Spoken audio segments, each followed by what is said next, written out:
បាទសួស្តីបងប្អូនអរគ្នាបាទជួបជាមួយនឹងវីដេអូពិសេសនៅថ្ងៃនេះទៀតហើយជាពីខ្ញុំបាទ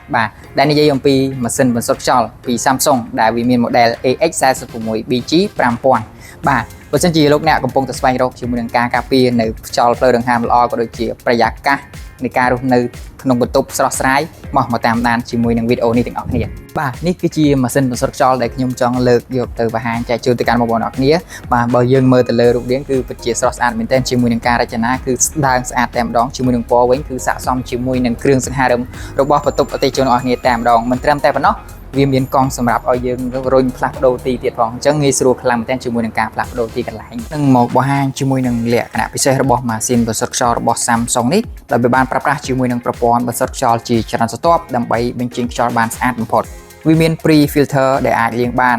activate carbon filter ដើម្បីបំបត្តិក្លិននិងឧស្ម័នជាតិពុលហើយក៏មាន HEPA filter ដែលចាប់ធូលីល្អិតបានរហូតដល់ 99.97% HEPA filter មានសារធាតុ Zinc oxide ដែលអាចបន្ថយជាមួយនឹងបាក់តេរីរហូតដល់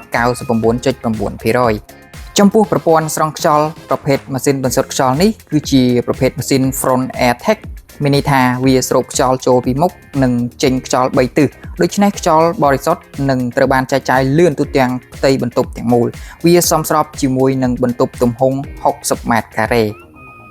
សម្រាប់ឧបករណ៍វាស់និង Smart Control Samsung បានបញ្ចូលជាមួយនឹង Sensor កម្រិតខ្ពស់ Laser PM